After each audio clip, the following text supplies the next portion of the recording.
What if your next DAX measure, Power Query, or even a full Power BI script can be co-written using AI? In this brand new series, I'm teaming up with Gilbert to explore GitHub Copilot for Power BI. And in this first episode, we would show you how Copilot is changing game for data professionals like never before. Whether you are a Power BI pro or just starting it out, you don't want to miss that. All right, I'm excited to welcome Gilbert to this session.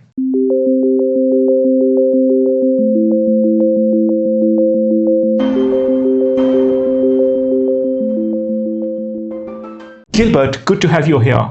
Could you please tell us a little bit about yourself and what you are going to show us today? I'm Gilbert from FourMoo. AJ and I go way back, working in our previous lives together, which was good fun back in the day.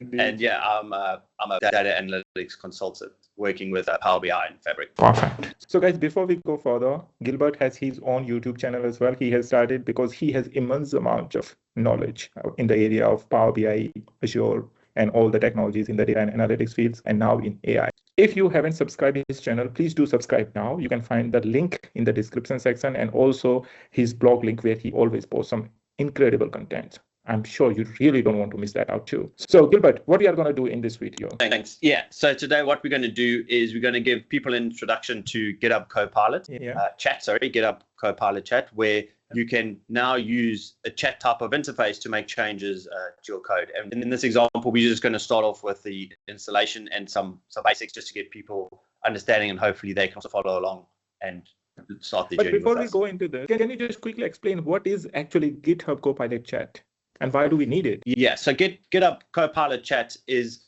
where it is using the AI portion of Copilot, and then the chat is using it like a conversational kind of interface. So you can ask it questions, you can ask it to change things. So instead of having to try and get the prompt perfect, which is a lot of these days working with AI, now you can almost do it in a more conversational style, which makes it a lot easier because you can talk to it, see the changes, and then say, no, this is right, this is wrong, please change this, etc. Great. So can you please show us some action? And also, can we just start like from where we can get it? Do we need any license for this one? What are the prerequisites, etc.? Yeah, absolutely. So to start off, the first thing you'll need is Visual Studio Code, and Visual Studio Code is free to download. And now, back in the day, Microsoft was only on Microsoft platforms, but Visual Studio Code is available across all platforms. And you can actually even just use it purely on the web.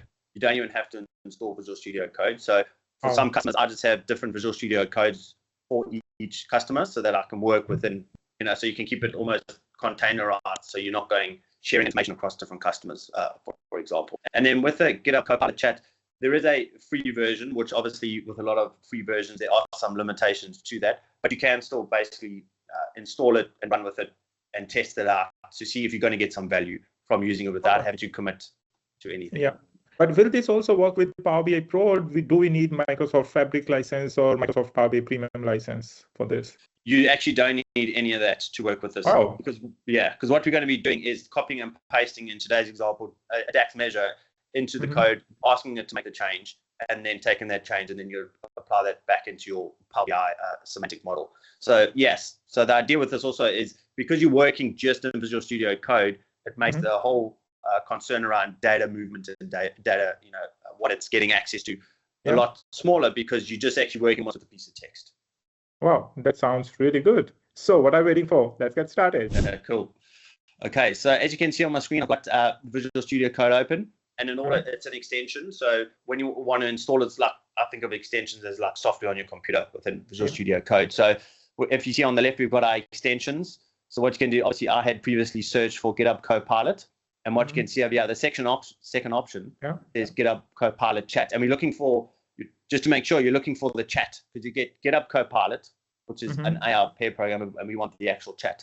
So when you go to these extensions, it always is highly recommended to make sure it is the extension and from a verified person, because sometimes people unfortunately like to try and trick you into things. So we can see it's verified by GitHub. You can go and see the downloads, the ratings, etc. And then it is simple as just clicking on install. And what that'll then do is it'll then download some of the information and then pretty much have it installed. So what that then means is you now pretty much have got GitHub Copilot Chat installed. So the next thing to then do is to open up the chat to go along with this. And this is often where I'll forget. I think it's Control Alt M. I might need to double check because there's always shortcuts in Visual Studio Code to everything. Yeah, and I've actually forgotten what the chat is to open up. So what I'll do in the interim is I'll close this down and I'll just say, because we're going to be working with a measure in a text file, I'm just going to actually say I want a new file. Pop this in here. Let me actually just close the extensions over here. And what I'm going to do is paste in a measure that I have over here. Right. So as you can see, what this measure is pretty much doing is I'm just looking for some charges and then want to work out the percent of those charges. And now, obviously, this makes a lot of sense, but typically when you're working with models and larger models and you're going to come and go back, and sometimes you're going to come back months later, ideally you want there to be comments in the code for either someone else to look or for when you come back to give you a prompt, almost an idea of what this measure was doing. Because I've definitely had that in the past. You don't work on something for months, you come back and you spend 20 minutes just trying to go, what was actually happening here? Yeah, and like they say, a measure is not a measure unless you have formatted and commented out properly. Yeah, 100% right. That's exactly it. So I'm still can't remember. So here we have the measure, and what we want to do is we now want to use the GitHub Copilot Chat in order to do this. So the shortcut is Control-Alt-I, and that now opens up the chat. As you can see, it says, you want to build with this mode. What you'll see over here is that it's got the different modes, the agent, the ask, and the edit. So we want the agent mode. The nice thing here is you actually also get all the different AI people out there or companies. As you can see, we've got ChatGPT. Yeah, different models are over there. Yeah, and I typically find that Claude is the best for code. It just always seems to be just that little bit better. It gets you quicker there, and especially the whole reason for using these prompts and AI is to help you get there quicker. So yes. And this is great way because I can see there are so many models we can even select from, either GPT-5 or we can just simply go to Claude, or there's so much. And in fact, there's an auto option as well on the top of that. Yeah, exactly. So, it depends on, you might have a preference or you're just used to using one. Absolutely. Yeah. You can do that. So in order for today's example, what I want to do is, if you can see over here, it says add context or add this file. So this file, even though it's unsaved, if I just click on that little box, it's now going to reference that file as part of our chat. Yeah. So what I want to do over here, let's actually just see, let me just make this a bit messy because we're going to try two things, is to add the comments and then, format the DAX. So let's just say, first thing will be, please, can you add comments to my Power BI DAX measure? So let's just do that. And as you can see, I typically always like to give it as much information as I can. So just not saying a DAX measure, just rather saying it's Power BI DAX measure. So hopefully it'll then go along and understand what the DAX file is. So here we can see, so it's saying, this is an untitled file. It's just asking permissions to basically modify the file, which is good, because even though it's a text file, you don't want it to be doing things on your system that can potentially harm your system. Yeah. So what you'll now see is what it's done is it's actually created another file to the side of here called daxmeasures.txt, which has been highlighted. And what you can see over here, it's actually done it. It's actually put in the measures that we can see. So if I just click on keep, because meaning I want to keep the changes that it's made, you can now see that it's actually put in the comments. And not only that, it's actually formatted it automatically. Yeah. If I come back here, I can see, like I say, line 2 and 3 were a little different, and I didn't ask for that. So that's actually awesome. That it's not only done that, it's just, oh, okay, DAX measure doesn't look right, and added that in. So for example, I could further say what I'm going to try to do is I'd typically like to have the comments prefixed with a whole lot of forward slashes.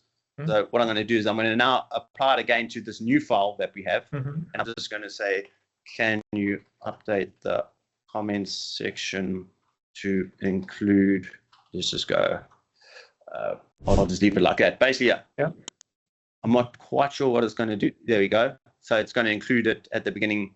And now you can see that. Yeah. The nice thing here is you can actually see it, and I can go, okay, yes, it's added it, but what I meant to say, I wanted it one line above the comment instead of on the comment. So for example, I can say, no, the red is the old, the green is the new. So I can actually say, no, undo that. I don't quite want that. And instead I want to say, can you add on the line above the comments and on the line below. And let's see if that'll do it. And these are just, the more you use it, it's like everything these days, the more you use it, the easier it becomes at writing the right prompts, I guess, is the best way. So now we can see it's actually done that. Yeah. And it's added that in. So you can see it's now gone through the file, and I can actually go and say keep. So now we've quite easily, with just maybe 3 prompts, we've now got the measure commented in the style that we want, because maybe some companies, have a very specific formatting style, and as well as it's created the actual measures and formatted it. So now I could literally just take that code, copy it, paste it in, still having that disconnect between, it's just a piece of text. The AI is not going to say, oh, I've got some sensitive information, and off we go.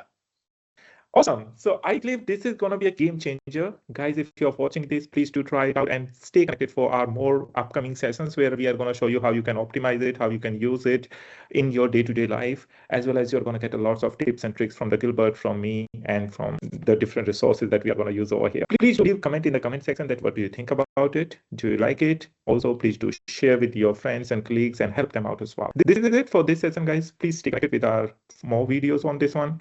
Stay tuned, and we are going to meet you in the next session. Thank you, Gilbert, for this wonderful session, and we are going to continue our journey. So I hope viewers have liked this one and they're going to use it.